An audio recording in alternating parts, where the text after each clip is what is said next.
Please welcome Peggy Whitson.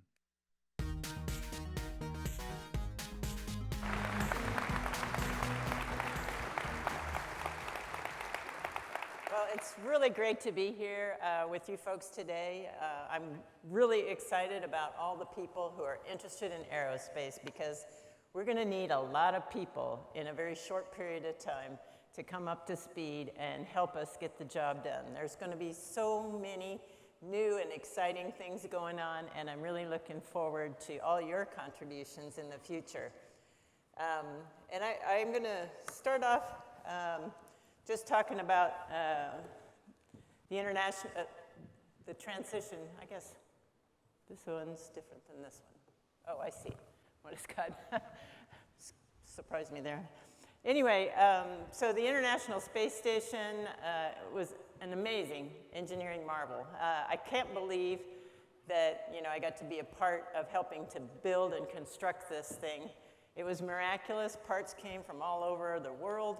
And had never been put together before we put them together on orbit at 17,500 miles an hour. And it was an amazing success story, I think, for what we can accomplish.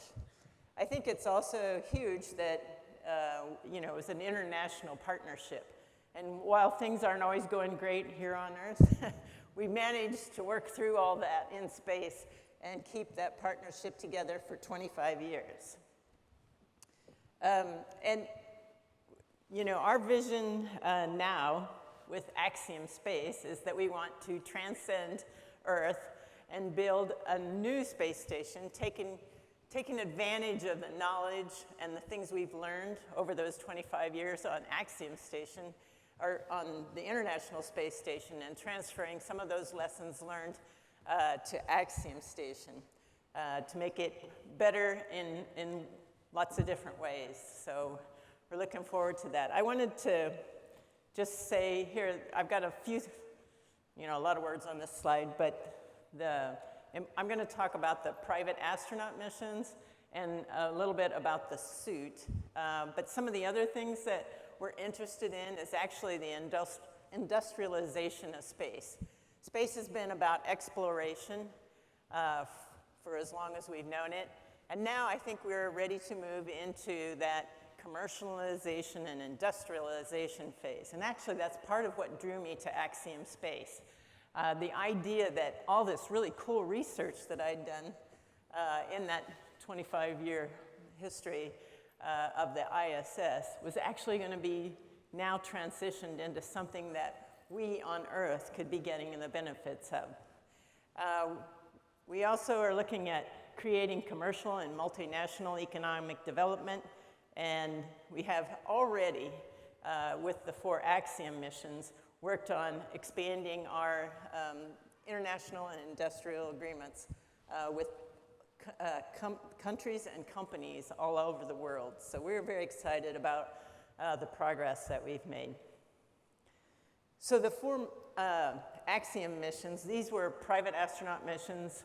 NASA let out a request for proposals, and we ended up getting the first 4. There are 2 more out there, 5 and 6, hopefully. We'll hear about that in the next few weeks to see who will be doing missions, PAM missions 5 and 6.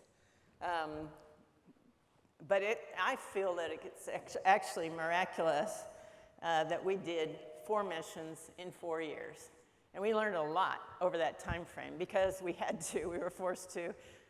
We were working within the NASA systems for a lot of things, but we had to develop our own procedures and processes for how to handle making a mission fly. Everything from developing our own mission control and developing the timelines that we needed to fly these missions in space.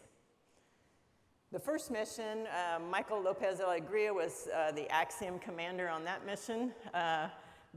We've got a list of all the sponsors and the folks that were involved in this mission. The 3 private astronauts, 1 Canadian, 1 from Israel, and Larry Connor also just from the United States. LA is also from Spain, so we got additional country there.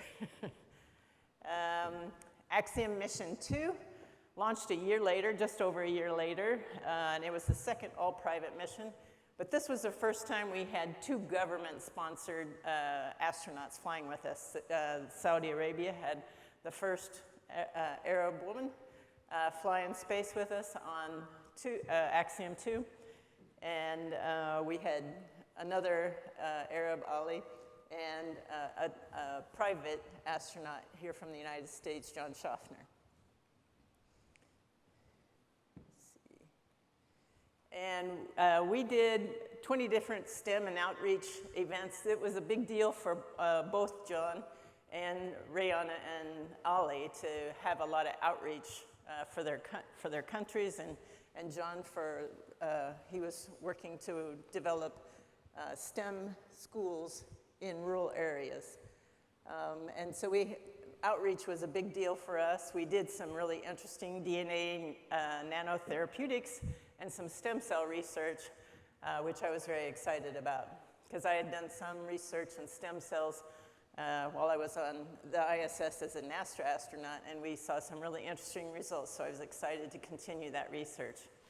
We also did some preliminary studies looking at cancer and developing drugs to inhibit, in particular, breast cancer.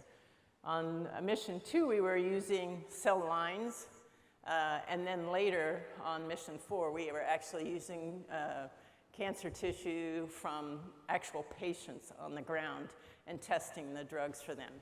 And that drug is now in clinical trials, sped up.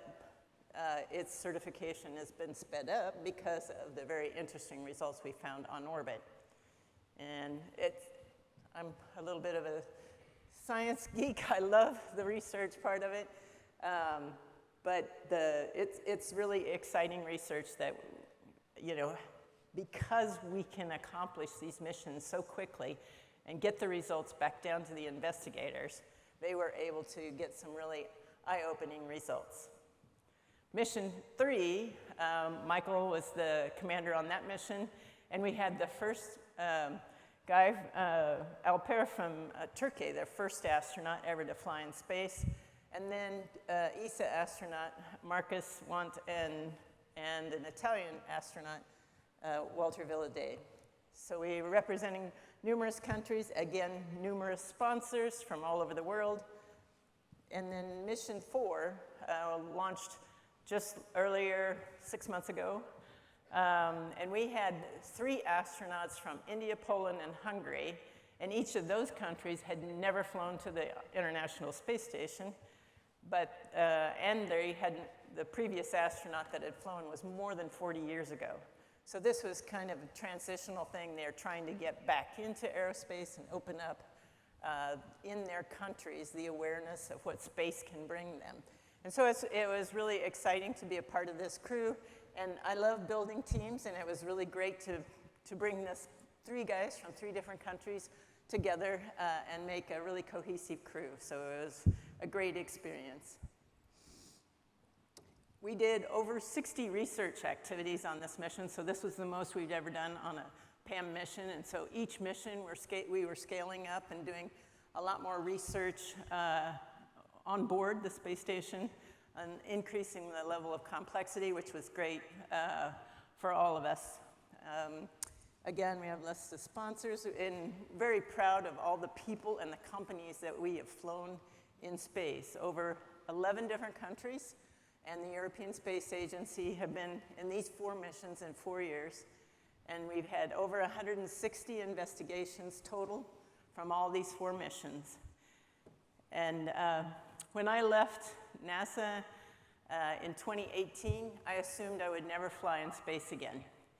And the space is changing so quickly that in less than 5 years, I was commanding another mission. And, and I've had another one since then.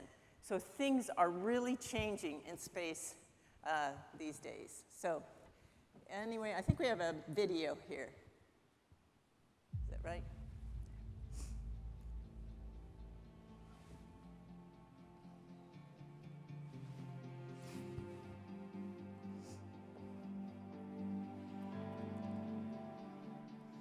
This is just showing us going through the whole training process to get ready for the mission.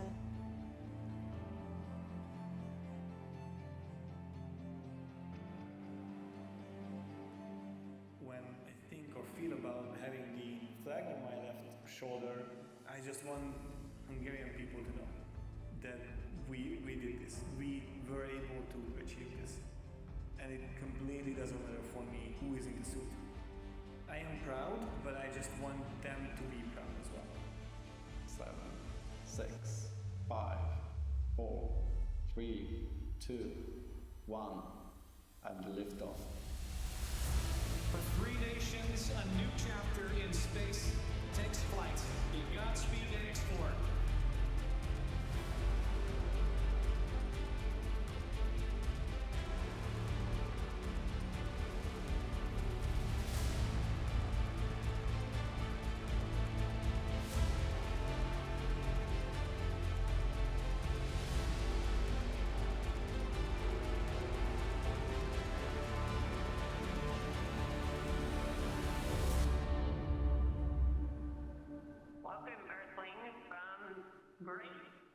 It's an amazing feeling to be in orbit for the first time. When I looked out through the window for the first time, the view was just stunning. Wow, what a ride it was. But when the ride started, it was something like you getting pushed back into the seat. It was an amazing ride. And then suddenly, nothing. It was an amazing feeling. We also wanted to thank you for thanks for everyone around the world, every person, every team who made this beautiful day happen. Grace Crew, welcome aboard the International Space Station. Peggy, welcome back. It's a great honor and privilege to have such a legendary astronaut on board with us. And Tibor, Shooks and Swab, congratulations on your new first space flight. Thank you to all participants at the station. We are now resuming operational audio communications. I travel to space with the dreams of a billion hearts with me. I want them to live this journey with me because I feel that it is equally theirs as it is mine. Because I feel that this is truly the journey of an entire nation.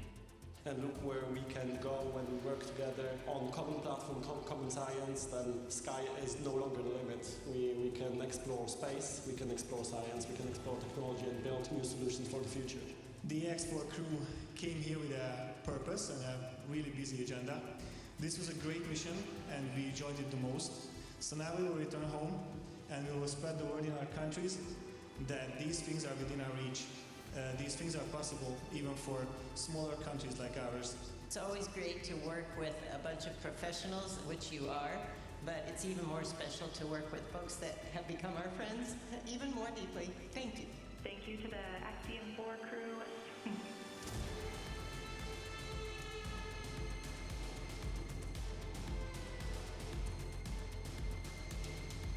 And we have splashdown of the AX4 crew back on planet Earth. Welcome home.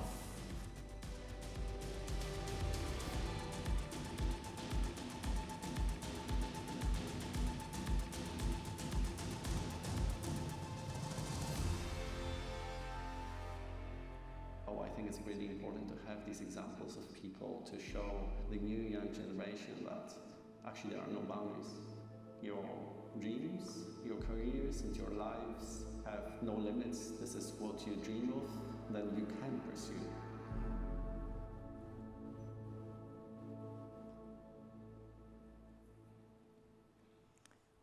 So that was the Axiom 4 mission. I think the next slide is going to show us a little bit about the Axiom suit.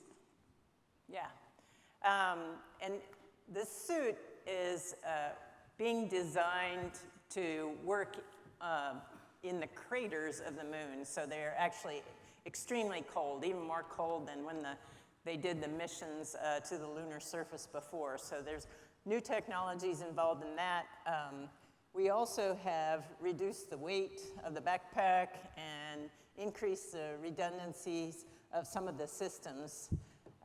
But interestingly, we've also worked with different organizations to help us. Like, for instance, Prada is working with us on the design of the suit. It is still a spacesuit, so it's a bit bulky. Not quite as sexy as probably what Prada usually makes.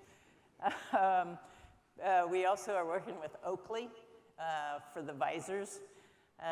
You know, and this is this cross pollination of technologies that I think that we're doing a really good job of taking advantage of, because Prada has a lot of experience with different types of textiles and things that have been very helpful for us. We also got a new Wi-Fi system. We're partnering with the company on that as well. And Goo, who does the food systems inside the spacesuit. So there's lots of ways we're trying to build the spacesuit using as many different other companies to help us evolve the suit. Yeah, here it is. And then Nokia is the one that's doing the 4G LTE comm system for us on that. So I think it's a great way for us to continue building on that technology. And we've got, okay. So this is just talking about, we plan to use our Axiom station to continue that US presence. It's been going on for 25 years now. In 2028, we'll launch our first module. The first module will attach to the International Space Station. And we're going to be taking up some cargo and other things for NASA, and then we'll take some scientific racks from the station, some of the more complex racks that NASA and other countries are going to want to keep in the next space station, and we'll transfer them into that first module. Then the second module will launch, and the first module will detach from the International Space Station and dock to the second module. And from that point on, we will be capable of a 4-person crew, permanent human presence. So that'll be in 2028. And this way we have an overlap with the International Space Station, which is great because we don't want to have a gap in that US presence in space. And so that's really important for us. And here are the different modules for the assembly. The first one's a power and thermal module, which also is going to have scientific racks and cargo racks. The next one will be a HAB module. We'll have an airlock for doing spacewalks, and we will be using the same lunar suit. There'll be slight modifications for a microgravity suit, but it'll be basically the same principle as the lunar suit that the Artemis astronauts will be wearing on the lunar surface, and we'll be capable of doing spacewalks from Axiom Station. And then the second HAB, which is a duplicate of HAB 1, will allow 8-person permanent crew presence. And then my favorite, the research and manufacturing module with the Earth observation facility. And it's like the ISS's cupola on steroids. You'll be able to get your whole body inside this cupola, and it'll be like you are doing a spacewalk out there, as just floating inside the cupola. It'll be huge. I think next up is another video.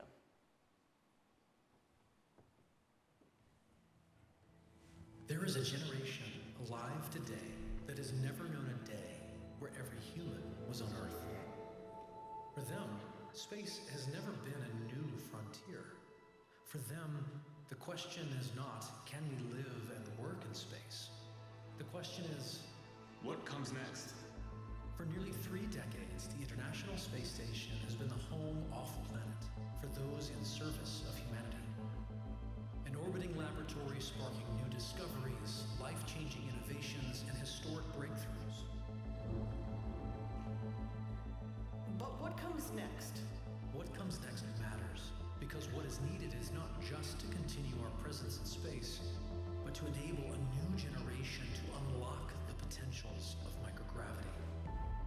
To invite industry to pose the questions that will give rise to the next age of humanity. How can we transcend the limitations of our planet so that our world becomes a better place to live? The answer is to establish a platform for nations and researchers to conduct more pioneering investigations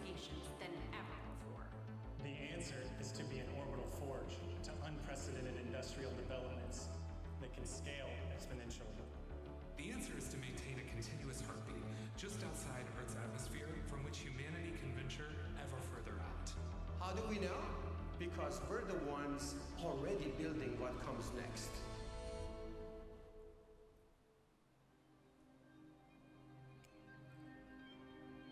With flight hardware in Turin, Italy, flight systems in Houston, Texas, and operational confidence in low Earth orbit, the next era of human spaceflight has already begun.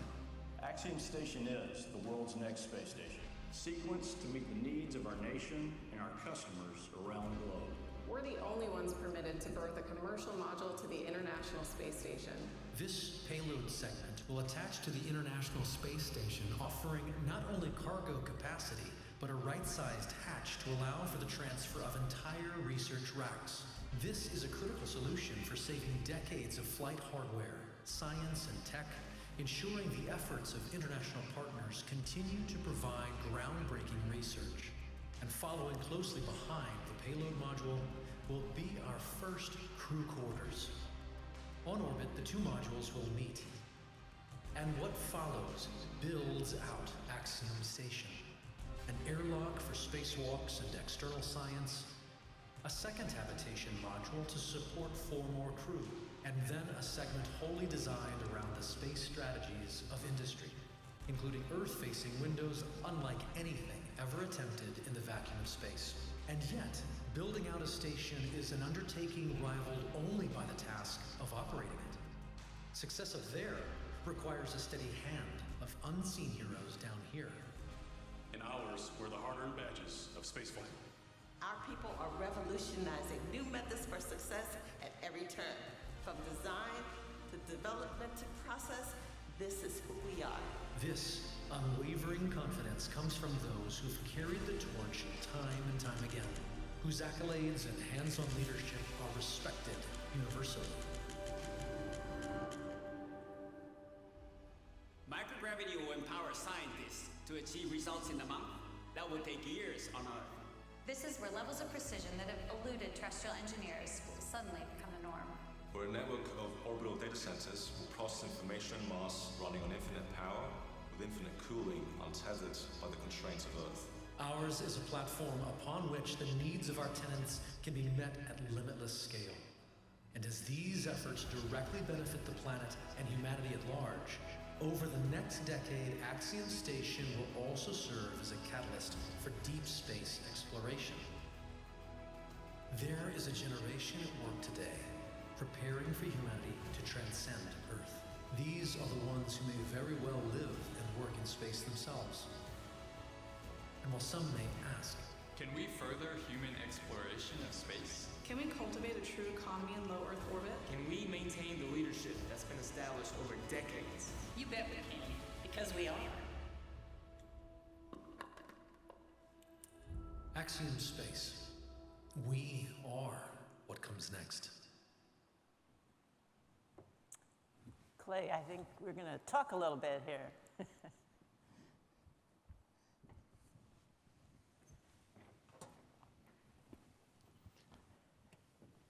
Well, thank you, Peggy, for those inspiring slides and videos. That was fantastic stuff. It struck me as I was thinking about your career arc that you've flown on the shuttle, on Soyuz, and on Falcon 9. Yep. You have a room full of aerospace engineers here who design things that fly, both in the atmosphere and outside the atmosphere. Can you just talk about, just for a second, what's the difference in the user experience on those 3 vehicles? What is that like? There are amazing differences in those experiences. The shuttle had 4.4 million pounds of thrust, so when the solid rocket boosters ignited, there was no question you were going somewhere. There was a lot of vibration and a lot of action happening really quick. It's interesting because all of them take about 8 to 9 minutes to get to orbit, so it's all pretty relatively the same acceleration loads. The shuttle had enough thrust that it actually had to throttle back as it reached orbit, while it's speeding up so quickly. The Soyuz has a really elaborate launch structure so that it's actually in holding the rocket ship over nothing. And as soon as the thrust equals the mass of the vehicle, then it lifts and the pedals drop back on the Soyuz. And so when the Soyuz ignited, you know, I launched on the shuttle first and the Soyuz ignited and I'm like, shouldn't we be moving? Should we be moving? So it took like half a potato. Not long, but you know, it's just like, oh, I think we should be moving. But again, the acceleration profiles getting up to orbit is about the same. You're getting to 17,500 miles an hour in a very short period of time. The Dragon, of course, is the most modern by far. You know, the Soyuz was developed 60 years ago and has that very similar look and feel. They've updated some of the displays and things over the years, but it's been, you know, they have Russian philosophy: if it's not broken, don't fix it. And it's a little bit different philosophy, but very reliable. So that experience there, you know, was good. I had a off-nominal re-entry in the Soyuz and got to experience ballistic re-entry. Wow. So that was a little sporty. Definitely shuttle landings are the most civilized by far over a dirt landing in the Kazakhstan desert or even a water landing. Landing on a runway is pretty amazing by comparison. The shuttle re-entries are very simple and not very high G. You know, it has more cross-range capability and more ability to burn off and control that energy as it's coming in. So the shuttle was the easiest from a landing perspective.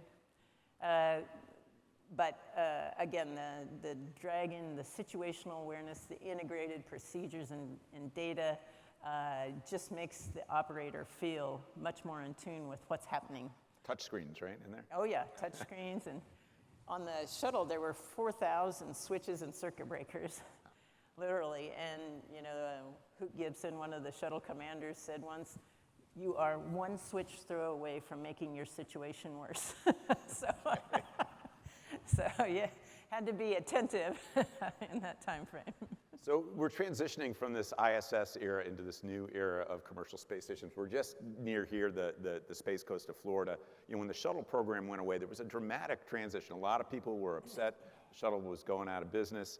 But we've seen a tremendous growth on the Space Coast. They're building rocket ships and manufacturing. It's exciting. What's this look like as we transition from the ISS to this commercial space era?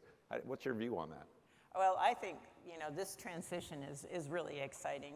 As I said in my talk, I couldn't have believed when I left NASA that I would ever fly in space again, and let alone have only 5 years between that. And it didn't exist when I left. And the space is changing so quickly. And these commercial stations, Axiom Space and others, are going to open up new opportunities on the ground here with lots of different jobs and in space as well. So there's going to be, I think, a transformation of that utilization. But it's not even going to end there. You know, we have commercial companies that are putting landers on the moon. We've got commercial companies building a spacesuit for the lunar surface. So we are expanding our presence, and you can see it now. And it's going to be a really exciting future. So I really appreciate all the interest that you guys have here at AIAA. This is phenomenal because we need that kind of interest and dedication to be successful in the future. You mentioned there were 60 research experiences you've flown on these 4 Axiom missions so far. I moderated a session at our Ascend conference last year. The room was packed and was mostly about biological research. In space and talking things about tissue growth, artificial organs and things. Talk a little bit about that. That seems like a really new frontier. There are things we can do in microgravity you can't do here on planet Earth. So there are a lot of things that you can develop in microgravity because you don't have the sedimentation effects. So like crystallizations, even of superconductor crystals, is much more efficient. You can get better crystals. Fiber optic lines may be better just because you don't have the inconsistencies that you would have here on Earth. Because I have a biochemist background, I have a little bit more knowledge about some of the biochemical things. I think the Same thing goes for crystallization of proteins in space. That provides us data, better data on the ground to do analysis for understanding how to develop antibodies or how to develop new drugs. But as I said, one of the most interesting things was this cancer research testing an actual drug. Cancer cells grow faster in space, so it's great to use it as a model for let's test this drug, because in a week we can tell whether it works. Interesting. Yeah, I mean, if you can kill the cancer in a week, and it's replicating much faster without the drug. Interesting. You can really see effects very quickly. The same is true. We did a lot of bone research when I was with NASA, because that accelerated bone loss that we get in space, you can do a lot of studies very quickly because you use that model, and you can test drugs that prevent the bone demineralization process, or we, in some cases, had bone repair going on and seeing which matrices might provide the best opportunities for that. Another investigation that we did on Axiom 4 mission was looking at the capability of using off-the-shelf hardware and software from the ground. So we were looking at monitoring glucose levels. Right now, diabetic people are not allowed to fly. It's disqualifying. We don't know. There's so many physiologic changes that are occurring in space, and we need to be able to make sure we could fly someone safely. So we were testing the hardware. We could alarm the hardware on the crew member's cell phone, and then on the crew member medical officer's cell phone would alarm, and then it would also alarm on the ground for the flight surgeon. And so we tested that whole arc. We looked at drug stability, the insulin stability, and injectable procedures. So we were looking at opening up space in a lot of ways. This could open up to a whole new group of people. That's interesting. So, you talked a little bit about this tremendous international partnership on board the ISS. You've flown how many different nations now for the Axiom missions? 11 different nations in 4 years. So this is an international game, and obviously we want U.S. leadership. I know for the Artemis going back to the moon, there's something like 60+ nations that have signed on to the Artemis Accords to work with the United States. So how does that look for these commercial space stations? How do you guys view the international partnerships aboard well, stations? We think the international partnerships are, required.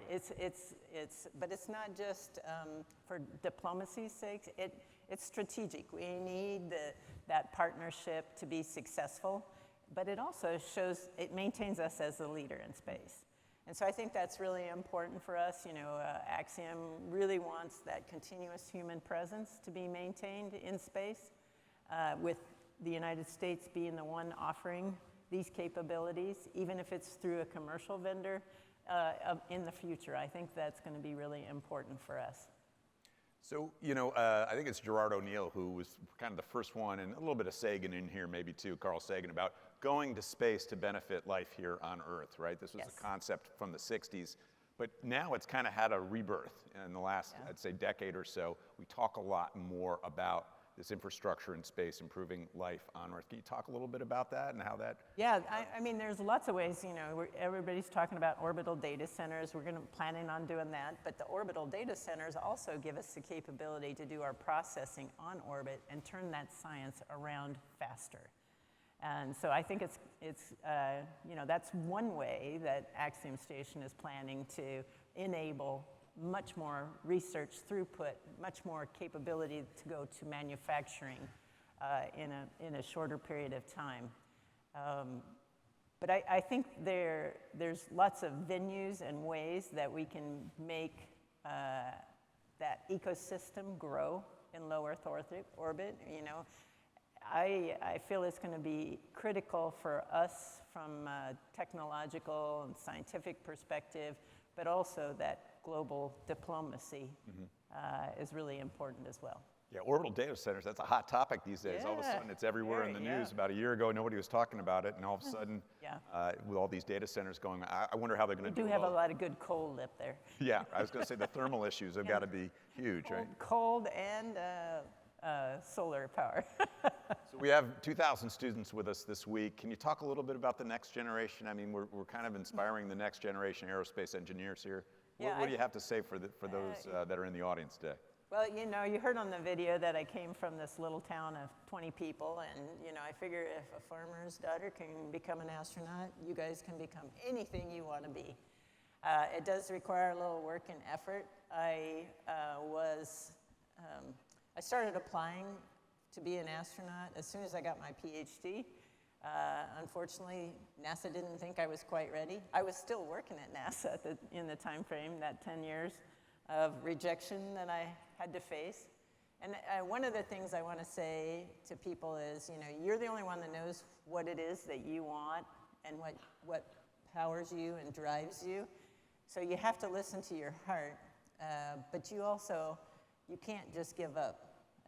You know, I was rejected multiple times to become an astronaut, and now I have more time in space than any US astronaut even after 10 years of rejection.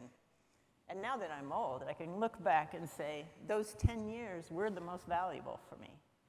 Because those 10 years, I was doing international collaborations with the Russians, developing a joint science program. I was working with small teams. I was getting a ton of leadership experience. And all that experience then enabled me to be selected as the first female commander of the space station. It enabled me to be selected as the first female and the first non-military chief of the astronaut office at NASA. And, you know, it's those 10 years, you always have to take advantage of where you are and what you're learning. And don't be afraid of failure. Push yourself beyond what you think you're capable of. You know, they sent me over to be a negotiator. I'm from rural Iowa. I'm like, how am I supposed to know how to negotiate with another country? And, you know, you are capable of so much more than you give yourself credit for. So push yourself to learn new things and really expand your limits. So I mentioned earlier that, you know, we're going back to the moon, the Artemis II mission. We're going to be building this gateway station in a near rectilinear halo orbit, whatever that is, but I'm sure a lot of the engineers here understand that one. What is it like? They're getting ready. They're about a month out, I think, or so from launch. And what does that feel like as an astronaut? I mean, this is pretty historic. We're going back to the moon. I think, of course, I haven't been there, but I would love the opportunity to go back. And I know these guys are so excited about testing the new Orion, the capsule, the hardware systems, the life support systems. All that is being tested out on this first mission, the Artemis II mission. And then Artemis III will have the Axiom suits on board, and they're actually going to go to the lunar surface on 3. So we're very excited too at Axiom because, you know, this is part of a buildup of expanding human presence in space. Yeah, there's a ton of companies here that are involved in some of these projects. So yes, absolutely. Exciting times. And I was in Italy about a little over a year and a half ago. I got to see your modules in the facility at Thales Alenia Space there being constructed. How's that going in terms of getting those ready to fly? It's good. We should be shipping the first module any day now. I haven't actually heard whether they were supposed to have shipped it. It'll, you know, takes about a month to get here. Mm-hmm. And we've got the new facility ready to receive, and on one of the videos you saw a little mock-up in wood, and that's the mock-up they've been using to figure out the choreography of how they're going to put all these pieces in what order, you know, because they'll rotate it and lay the structure on the surface of the vehicle. And so they've already worked on that choreography of how they're going to place everything inside the vehicle. It's really an exciting time. But what you saw, if it was a year and a half ago, we ended up having to cut 2 pieces apart and put it together because NASA wanted us to change the assembly sequence. Okay. Yeah. Sporty.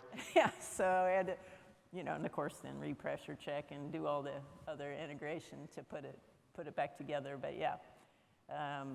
Because NASA also understands that importance of that continuous human presence. So they need us off the station in order to do the testing for the deorbit vehicle. So SpaceX is building a deorbit vehicle, and it's already done some tests on orbit, but they have to continue those tests, you know, because they're going to have to understand that aerodynamics in space. Bringing this giant laboratory down safely. Yes.